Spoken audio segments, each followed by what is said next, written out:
Bonjour à tous, il est notaire de formation, a fait ses premiers pas en politique sous les couleurs de Démocratie libérale, l'ancien parti d'Alain Madelin, député du Nord, membre de la commission des lois à l'Assemblée. Il est depuis décembre dernier l'un des porte-parole des Républicains. Bonjour Sébastien Huyghe. Bonjour. Le gouvernement engage donc cet après-midi sa responsabilité pour permettre l'adoption sans vote du projet de loi Macron à l'Assemblée. Ça n'est pas vraiment une surprise, ce recours au 49.3. Ce qui est une surprise, c'est les conditions dans lesquelles il est fait appel au 49.3. On a eu, tout des simagrées à l'occasion du congrès du Parti Socialiste à Poitiers pour montrer l'unité du Parti Socialiste, le rassemblement qui a été fait notamment auprès d'une motion A qui était fourre-tout, où tout le monde a trouvé ce qu'il voulait, il n'y avait aucune, ligne idéologique. Et puis, les députés du Parti Socialiste sont à peine rentrés qu'on leur dit que finalement, il n'y aura pas de débat. Ce sera le 49.3 pour le retour de la loi Macron à l'Assemblée nationale. Donc je pense qu'il y a un certain nombre de députés de la majorité qui doivent se trouver bernés, parce que, alors que tout allait bien, eh bien finalement, on leur tord le bras sur cette loi Macron.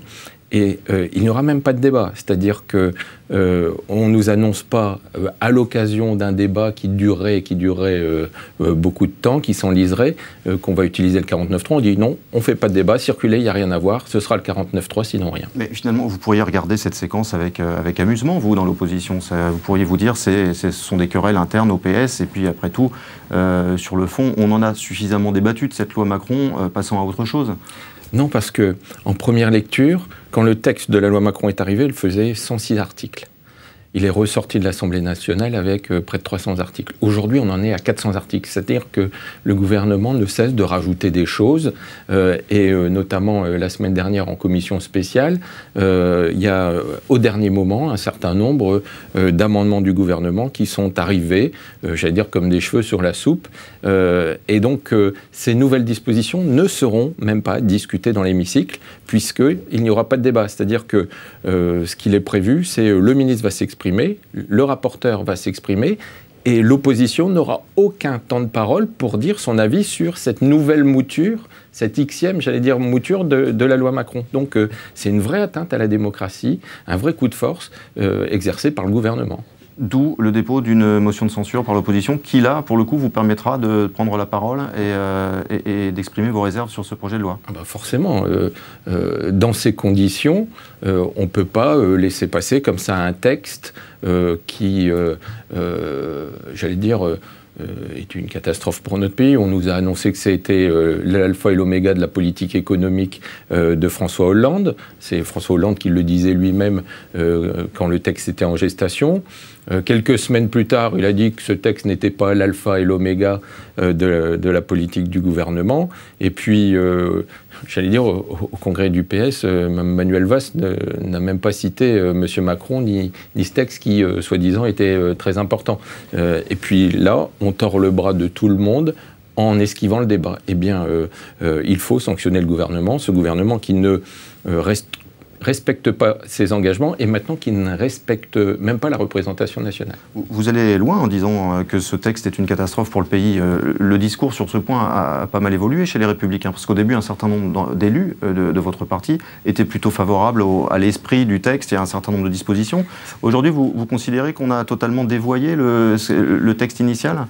Aujourd'hui, ce texte est un vrai texte fourre-tout. Alors, forcément, il y a quelques mesures qui sont satisfaisantes, qui vont dans le bon sens, fort heureusement, mais dans la palette le travail le dimanche, par exemple, ça c'est quelque chose que vous approuvez ? Oui, mais vu la légère ouverture qui est faite, ça correspond à pas grand-chose.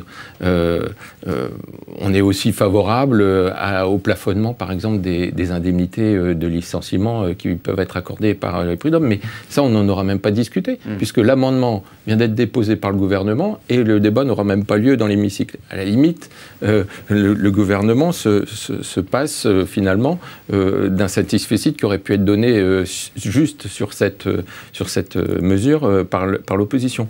Par contre, il y a tout un pan qui est une catastrophe, c'est celui de l'abandon finalement de notre système juridique au profit du droit anglo-saxon. Notre droit qui est le plus protecteur de nos concitoyens, eh bien, aujourd'hui est bradé pour donner la porte ouverte aux grands cabinets anglo-saxons qui n'attendent que ça pour s'introduire dans notre pays. Et qui a le droit à derrière l'économie? On a découvert hier, Sébastien Huyghe, les propositions de Robert Badinter et d'Antoine Lyon-Camp pour réformer le droit du travail. Un livre va sortir avec un certain nombre de propositions décapantes. À leurs yeux, le Code du travail est aujourd'hui obèse. Il faut en revenir à une cinquantaine de grandes règles qui encadrent la législation et laisser le plus de place possible aux accords d'entreprise, aux accords de branche. Est-ce qu'il faut ouvrir ce débat-là? Est-ce que vous êtes d'accord avec ces propositions? J'ai l'impression que Robert Badinter a lu le projet des Républicains, parce que c'est ce que nous préconisons, c'est de réduire drastiquement le Code du travail à quelques règles fortes et de renvoyer au maximum les choses à la négociation, qu'elle soit par branche ou qu'elle soit même dans l'entreprise. Et donc j'ai l'impression que M. Badinter est mûr pour adhérer aux Républicains. Ça veut dire que si le gouvernement s'inspirait de ces propositions et ouvrait ce chantier à l'automne, vous apporteriez votre soutien complet à cette réforme? Nous participerions au débat, mais comme vous le savez, le diable est dans les détails. Et donc, attention à ce que ce qui apparaît comme une bonne idée au départ ne soit pas dévoyé au final.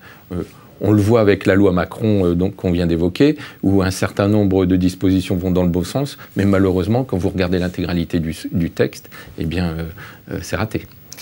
En recevant les nouveaux adhérents des Républicains le week-end dernier, Nicolas Sarkozy a laissé entendre que la question du droit du sol devait être posée, devait être en débat. Est-ce que ça veut dire que les Républicains vont s'emparer de cette question, effectivement? Est-ce que vous pouvez nous clarifier ce point? Les Républicains s'emparent de toutes les questions. Il n'y a pas de question taboue dans notre formation politique. Nous sommes à une période, puisque nous sommes dans l'opposition, où nous pouvons prendre le temps de la réflexion, et quand il y aura la salutaire alternance, eh bien, ce sera le temps de l'action. Et donc, le temps de la réflexion, c'est celui d'ouvrir tous les débats sans aucun tabou et de pouvoir explorer un certain nombre de choses qui peuvent apparaître comme des choses sur lesquelles on ne revient pas forcément. Là, nous ouvrons tous les débats. Nous allons ouvrir un débat sur les 35 heures. Nous avons ouvert un débat d'ailleurs sur l'islam et la République. Et donc, il y aura aussi un débat sur l'immigration et en particulier sur la question de savoir s'il faut rester au droit du sol stricto sensu tel qu'il existe aujourd'hui. Et on a vu avec le déplacement du Premier ministre à Mayotte qu'il pose un certain nombre de problèmes. Je rappelle qu'à Mayotte, il y a 220 000 habitants et il y a 200 000 étrangers en situation irrégulière. Est-ce que le droit du sol a encore du sens à Mayotte? Et est-ce qu'il a encore du sens sur l'ensemble du territoire de la République?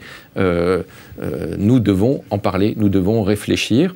Donc il y aura un groupe de travail qui se mettra en place et il y aura surtout une convention globale sur l'ensemble de la politique d'immigration que doit avoir notre pays et ce débat prendra toute sa place au sein de la réflexion sur l'immigration dans notre pays. Merci beaucoup, Sébastien Huyghe. Merci à bientôt. Merci.